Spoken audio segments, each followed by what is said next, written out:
Supreme court নির্দেশ দিয়েছে সেইটা নিয়ে রাজ্য সরকারের কার্যত কপালে ভাঁজ এবং তার ওপর আজকে যে বাজেট ছিল অর্থাৎ ভোটার অ্যাকাউন্ট বাজেট রাজ্য সরকারের এবং সে বাজেটে দেখা যাচ্ছে 4% দিয়ে দেওয়া হচ্ছে। এক্সক্লুসিভ তথ্য সেটা হলো শুভেন্দু অধিকারীকে নিয়ে। কি তথ্য? না, শুভেন্দু অধিকারী গত 5 বছর ধরে 85 লক্ষ টাকা এই বেতন হিসাবে বিধানসভায় যে বিরোধী দলনেতা হিসাবে বেতন পেয়েছেন সেখান থেকে 85 লক্ষ টাকা তিনি রোজগার করেছেন, যার মধ্যে থেকে 60 লক্ষ টাকা যেই ডিএ মামলা ছিল সুপ্রিম কোর্টে সেখানে তিনি ব্যয় করেছেন। শুভেন্দু অধিকারী শুধু এদের নিযুক্তি করেছেন তা নয়, ব্যারিস্টারদের আর্থিক যে ফিস সেটাও শুভেন্দু যোগান দিয়েছেন। পার হিয়ারিং এর জন্য খরচ পড়েছে 7 লক্ষ টাকা করে। এবং কয়েক দিনের মধ্যে বলা যেতে পারে কয়েক দিনের মধ্যে প্রায় 11,000 কোটি টাকাই সরকারকে দিতে হবে। এই হচ্ছে সামগ্রিকভাবে আজকের বেঙ্গল লিবার্টির এক্সক্লুসিভ এবং টিকট করলাম। নমস্কার, আপনারা দেখছেন বেঙ্গল লিবার্টি, আমি বিট্টু রায় চৌধুরী। ডিএ নিয়ে গোটা রাজ্য জুড়ে আজকে কার্যত সরগরম পরিস্থিতি। বিধানসভার অভ্যন্তরে হোক বা বাইরে হোক, যে 25% ডিএর জন্য ইতিমধ্যে যে সুপ্রিম কোর্ট নির্দেশ দিয়েছে সেইটা নিয়ে রাজ্য সরকারের কার্যত কপালে ভাঁজ এবং তার ওপর আজকে যে বাজেট ছিল অর্থাৎ ভোটার অ্যাকাউন্ট বাজেট রাজ্য সরকারের এবং সে বাজেটে দেখা যাচ্ছে 4% ডিএ দেওয়া হচ্ছে। কিন্তু এই ডিএ নিয়ে যখন প্রশ্ন বিস্তর, এই ডিএর টাকা কোথা থেকে পাওয়া যাবে না পাওয়া যাবে ইত্যাদি নিয়ে প্রসঙ্গ যখন উত্থাপিত হচ্ছে, সেই মুহূর্তে দাঁড়িয়ে বেঙ্গল লিবার্টির কাছে এক্সক্লুসিভ তথ্য সেটা হলো শুভেন্দু অধিকারীকে নিয়ে। কি তথ্য? না, শুভেন্দু অধিকারী গত 5 বছর ধরে 85 লক্ষ টাকা এই বেতন হিসাবে বিধানসভায় যে বিরোধী দলনেতা হিসাবে বেতন পেয়েছেন সেখান থেকে 85 লক্ষ টাকা তিনি রোজগার করেছেন, যার মধ্যে থেকে 60 লক্ষ টাকা যেই ডিএ মামলা ছিল সুপ্রিম কোর্টে সেখানে তিনি ব্যয় করেছেন। যে আইনজীবী লড়াই করেছেন তাদের জন্য, সেই আইনজীবীর পার হিয়ারিংয়ের জন্য খরচ পড়েছে 7 লক্ষ টাকা করে। এভাবে দীর্ঘদিন ধরে তিনি সাহায্য করেছেন সরকারি কর্মচারীদের, যেটা আমরা বিধানসভা সূত্রে, বিরোধী দলনেতার অফিস সূত্রে এবং সরকারি কর্মচারী ইউনিয়ন যারা রয়েছেন তাদের সূত্রে এই খবর পাচ্ছি। ইতিমধ্যে দাঁড়িয়ে বেশ কয়েকজন সরকারি কর্মচারী ইউনিয়নের যারা সদস্যরা রয়েছেন তাদের সঙ্গে আমার কথা হচ্ছিল এবং তারা যেটা দাবি করছেন যে শুভেন্দু অধিকারীর এই যেই ডিএর জন্য যেভাবে টাকা খরচ করেছেন, নিজের গ্যাঁটের পয়সা খরচ করেছেন সরকারি কর্মচারীদের অধিকার পাই নিয়ে যাওয়ার জন্য, সরকারি বেতনের অংশ তিনি যেভাবে সুপ্রিম কোর্টে মামলা লড়ার জন্য তিনি ব্যয় করলেন সেটা অন্তত আগের কোনো বিরোধী দলনেতা করেননি। হ্যাঁ, এ রাজ্যে প্রথম বিরোধী দলনেতা ছিলেন জ্যোতি বসু, তিনি পরপর 2 বার বিরোধী দলনেতা হিসেবে তার দায়িত্ব পালন করেছেন। এরপর সিদ্ধার্থ শঙ্কর রায়ও পরপর 2 বার বিরোধী দলনেতা হিসেবে পালন করেছেন এবং দুজনেই যদি দেখা যায় 2 বার বিরোধী দলনেতা হওয়ার পর তারপর মুখ্যমন্ত্রী হয়েছিলেন। একমাত্র বিধানসভার রেকর্ড এখানেই। কিন্তু খুব গুরুত্বপূর্ণভাবে একবার বিরোধী দলনেতা হয়েছেন এবং সে এইভাবে নিজের বেতনের টাকা যে খরচ করেছেন এমন নজিরটা নেই, এমনটাই জানাচ্ছেন সরকারি কর্মচারী ইউনিয়নের সদস্যরা। ইতিমধ্যে আমরা যেটা খবর পাচ্ছি, আগামী মার্চের কয়েক দিনের মধ্যে বলা যেতে পারে কয়েক দিনের মধ্যে প্রায় 11,000 কোটি টাকাই সরকারকে দিতে হবে। 11,000 কোটি টাকা মানে কি? 11,000 কোটি টাকা সেটা দেবে সরকার নিজের কোষাগার থেকে। কিন্তু এই টাকাটা আসবে কোথা থেকে? এই টাকা আসবে কোথা থেকে? এতদিন ধরে ডিএর টাকা না দিয়ে পরিস্থিতিটা এমন জায়গায় নিয়ে গিয়েছে যে একবারে টাকা দিতে গেলে, ভোটের আগে টাকা দিতে গেলে রাজ্যের অর্থনৈতিক অবস্থা রীতিমতো ধসে পড়বে। আর সেটা যদি হয় তার চাপ গিয়ে পড়তে পারে সাধারণ মানুষের ওপর। তার কারণ সাধারণ মানুষের যেই রোজকার, যেই খাওয়া দাওয়ার খরচা, যে বাজারের খরচা, সেখানে মূল্যবৃদ্ধির যে একটা সমস্যার সম্মুখীন হবেন তারা। এভাবে যদি চলতে থাকে তাহলে এ রাজ্যের ভবিষ্যৎ অর্থনৈতিক অবস্থা খারাপ হতে পারে। আপনাদের মনে থাকবে যখন সুপ্রিম কোর্টে এই বিষয়টা নিয়ে আলোচনা হচ্ছিল যে 25% ডিএ দিতে হবে, সেই মুহূর্তে দাঁড়িয়ে রাজ্যের তরফে আইনজীবী স্পষ্ট বলেছিলেন যে 50% যদি ডিএ দিতে হয় তাহলে এ রাজ্য সরকারের কোমর ভেঙে যাবে। 25% দিতে গেলে তাহলে কোমরের তো কিছুটা অংশ ভাঙবে এবং সেটা যদি ভাঙে তাহলে পরিস্থিতি কোন জায়গায় যেতে পারে সেটা আমরা অনুমান করতে পারছি। যদিও সুপ্রিম কোর্ট ইতিমধ্যে কমিটি তৈরি করে দিয়েছেন যে বাকি যে ডিএ আছে সেই ডিএর জন্য, পাল্টা মমতা বন্দ্যোপাধ্যায় কমিটি তৈরি করে দিয়েছেন। কীভাবে সেই কমিটি কাজ করবে না করবে সেটা আমরা জানি না। তার অর্থনৈতিক উপদেষ্টা যারা রয়েছেন, অমিত মিত্র রয়েছেন, চন্দ্রিমা ভট্টাচার্য রয়েছেন, তারা কি মমতা বন্দ্যোপাধ্যায়কে কি বলছেন, কি শেখাচ্ছেন, কি বোঝাচ্ছেন সেটা অন্তত আমরা বুঝতে পারছি না। তবে এইটুকু বুঝতে পারছি সরকারের চাপ প্রবল এবং সরকারের কপালে ভাঁজ কার্যত স্পষ্ট হয়ে উঠছে। এরই মাঝে যে টুইস্টটা আমরা পেয়েছি, যে ব্রেকিং খবরটা পেয়েছি, 85 লক্ষ টাকা যিনি বেতন হিসাবে এত 5 বছর ধরে বিরোধী দলনেতা হিসেবে পেয়েছেন শুভেন্দু অধিকারী, তার থেকে 60 লক্ষ টাকা তিনি খরচ করেছেন এই ডিএ মামলা যারা করছেন তাদের জন্য, উকিলের খরচ বহনের জন্য। এর পাশাপাশি আরও তো একাধিক টাকা রয়েছে, যেমন সংগ্রামী যৌথ মঞ্চকে চেক ডিটেলস, যেটা শুভেন্দু অধিকারী চেকের মাধ্যমে টাকা পেতেন, সেই চেকটা তিনি পুরোটাই উৎসর্গ করে দেন সংগ্রামী যৌথ মঞ্চের জন্য। ফলে সবটা মিলিয়ে এই ডিএ আজকে যে সরকারি কর্মচারীরা পাচ্ছেন, এই বিধানসভার অভ্যন্তরে হোক, বিধানসভার বাইরে হোক, নবান্ন হোক, রাইটার্স হোক, প্রত্যেক জায়গায় যে সমস্ত সরকারি কর্মচারীরা রয়েছেন, তারা আজকে অন্তত শুভেন্দু অধিকারীর প্রতি হয়তো কৃতজ্ঞ থাকবেন এই খবরটা প্রকাশ্যে আসার পর। এটা কোনো বায়াস দিক থেকে বলছি না, এটা ফ্যাক্ট। কারণ এরকম নজির আগের দিনে দেখা যায়নি, অতীতে দেখা যায়নি যে নিজের বেতনের টাকা 85 লক্ষ টাকা থেকে 60 লক্ষ টাকা তিনি ব্যয় করলেন। ফলে আজকের দিনে দাঁড়িয়ে একটা বিষয় খুব স্পষ্ট, আজকে যখন বাজেট হয়ে গেল বা বিভিন্ন আলোচনা হয়ে গেল, শুভেন্দু অধিকারী এখানে বেরিয়ে এলেন, বাজেট প্রকাশ্যে আসার পর 4% ডিএ, লক্ষ্মীর ভাণ্ডার, এই সমস্ত বিষয় নিয়ে তিনি যখন বক্তব্য রাখতে শুরু করবেন, তখন এই প্রেস কর্নারে হুমায়ুন কবির সাংবাদিক বৈঠক করছিলেন বা সম্মেলন করছিলেন। শুভেন্দু অধিকারী এখান থেকে বেরোলেন তার বিধায়কদের সঙ্গে করে, সঙ্গে অর্থনীতিবিদ তথা বিধায়ক অশোক লাহিড়ীও ছিলেন। সাধারণত দেখা যায় বিধানসভার বাইরে যখন শুভেন্দু অধিকারী প্রেস কনফারেন্স করেন, সরকারি কর্মচারীরা যারা পুলিশ রয়েছেন তারা শুভেন্দুবাবুকে ঘিরে ধরেন, তারা অনেক ক্ষেত্রে ডিস্টার্ব করেন। কিন্তু আজকের দিনে দাঁড়িয়ে ছবিটা পুরোপুরি উল্টে গেল।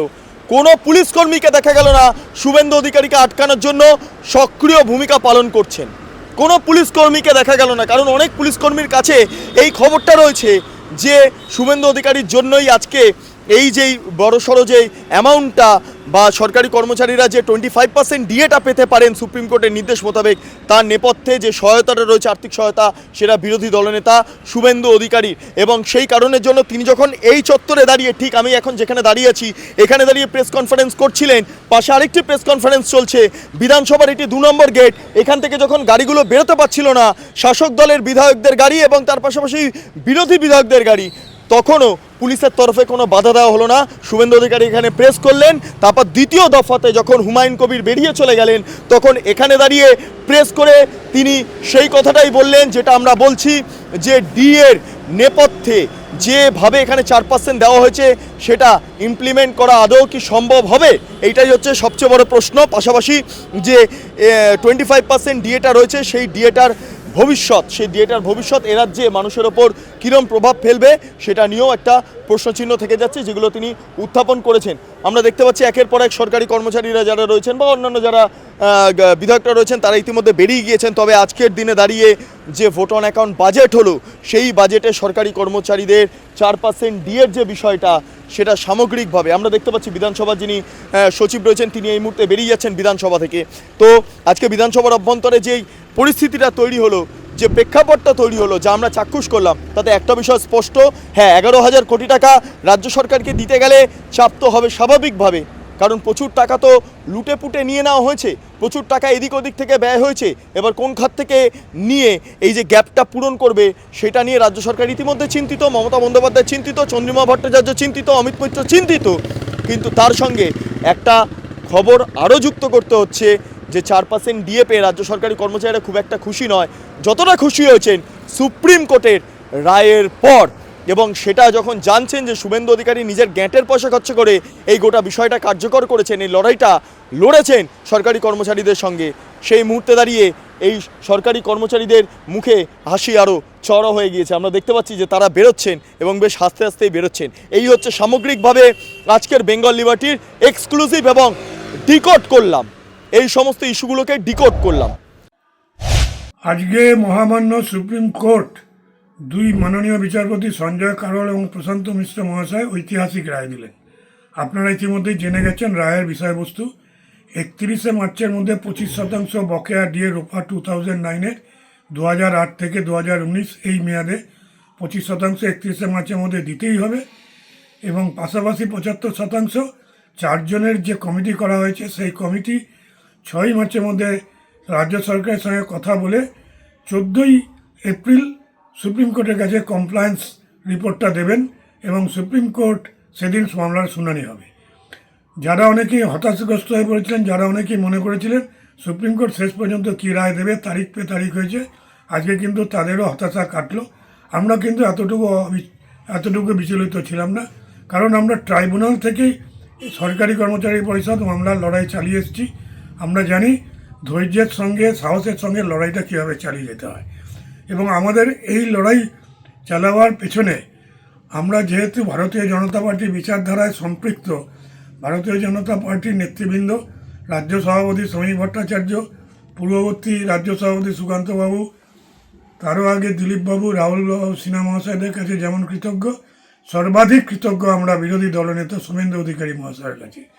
বস্তুত তিনি না থাকলে, তিনি এসে পাশে না দাঁড়ালে আমরা সুপ্রিম কোর্টে প্রখ্যাত ব্যারিস্টার মাননীয় PS পাটোয়ারিজিকে নিযুক্তই করতে পারতাম না, মাননীয় বাসুরি স্বরাজ মহাশয়কেও নিযুক্ত করতে পারতাম না। শুভেন্দু অধিকারী শুধু এদের নিযুক্তি করেছেন তা নয়, ব্যারিস্টারদের আর্থিক যে ফিস সেটাও শুভেন্দুবাবু যোগান দিয়েছে। আমরা কেবল অ্যাডভোকেট অন রেকর্ড এবং এখান থেকে যে উকিল গেছে তাদের ফিসটা দিয়েছি। অর্থাৎ বুঝতেই পারছেন ব্যারিস্টারদের মোটা অঙ্কের ফিসটা শুভেন্দুবাবু মিটিয়েছেন। আমি আমার এতদিনের অভিজ্ঞতা, জীবনের অভিজ্ঞতায় একদম বার্ধক্যের শেষ সীমায় এসে পৌঁছে আমি এমন কোনো রাজনৈতিক দল দেখিনি, এমন কোনো বিরোধী দলনেতাকে দেখিনি যিনি শুধুমাত্র কথার কথা দিয়ে পাশে না দাঁড়িয়ে আর্থিকভাবে সহযোগিতা করেছেন। এটা প্রথম নজির সৃষ্টি করলেন আমার অভিজ্ঞতায় শ্রী শুভেন্দু অধিকারী মহাশয়। তাই তার কাছে আমরা সবিশেষ ঋণী। তার এই ঋণ, তার এই অবিধান ভুলবার নয়। আজকে পশ্চিমবাংলার সরকারি কর্মচারীরা যে যাই কথাই বলুক, বামপন্থী হোক, অতি বামপন্থী হোক, কিংবা ধর্মনিরপেক্ষপন্থী হন, যে পন্থী হন, আজকে কিন্তু শুভেন্দুবাবুর অবদানকে কেউ অস্বীকার করতে পারবেন না। উনি না থাকলে মামলা এইদিকে আসতো না। পাটোয়ারিজের মতন অত নাম করা ব্যারিস্টার যিনি মোড় ঘোরালেন, সেটা সম্ভব হতো না। এবং পাশাপাশি এটাও বলছি যে এ জয় সরকারি কর্মচারীদের, শিক্ষাকর্মী পেনশনের নৈতিক জয়। সরকারি কর্মচারী পরিষদ আজকে তাদের অভিনন্দন জানাচ্ছে, শুভেন্দুবাবুকে কৃতজ্ঞতা জানাচ্ছে, রাজ্য বিজেপি সভাপতি সমীর ভট্টাচার্য সহ নেতৃবৃন্দকেও কৃতজ্ঞতা জানাচ্ছে। এবং পরিষ্কার বলে দিলাম, সুপ্রিম কোর্ট হাত পা বেঁধে দিয়েছে এই সরকারকে। সরকারকে 25% দিতেই হবে। আর যদি সরকার না টালবাহানা করে তাহলে আর সরাসরি 14 তারিখের পরই সুপ্রিম কোর্টে আদালত অবমাননার রায় বেরোবে। কপালে, এই সরকারের কপালে, অর্থাৎ মুখ্য সচিবদের কপালে শনি নাচছে। মমতা বন্দ্যোপাধ্যায় আর মুখ্যমন্ত্রী থাকবেন না। রায়ের দেওয়ালের লেখন পরিষ্কার। আপামর রাজ্যবাসীর সঙ্গে সরকারি কর্মচারীরা যতই আজকে বাজেটে 4% দিয়ে সপ্তম বেতন কমিশন গঠনের কথা বলুন, আজকে কিন্তু তারা এইগুলোকে মনে করছে প্রলয়। সারা দেহে ঘায়ে প্রলেপে তারা ভুলবে না এবং রাজ্যবাসীর সঙ্গে তারাও আজকে পরিবর্তন আনবে।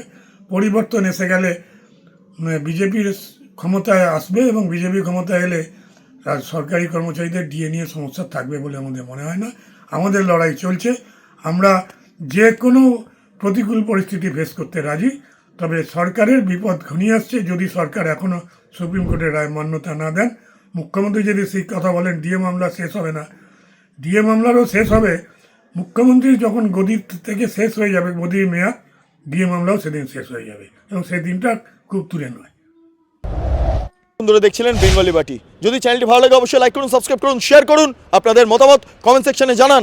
পাশাপাশি www.bengalliberty.com সেখানে ক্লিক করুন। সমস্ত খবর আপনাদের জন্য সাজানো রয়েছে। এর পাশাপাশি আরও দুটি চ্যানেল, বেঙ্গল লিবার্টি লাইভ এবং বেঙ্গল লিবার্টি নিউজ, এই দুটি চ্যানেলেও নজর রাখবেন। কারণ বেঙ্গল লিবার্টি লাইভ থেকে এবং নিউজ থেকেও আমরা বিভিন্ন খবর যা রয়েছে সেগুলো আমরা লাইভ করছি, সেগুলোর দিকেও অবশ্যই নজর রাখুন। অসংখ্য ধন্যবাদ।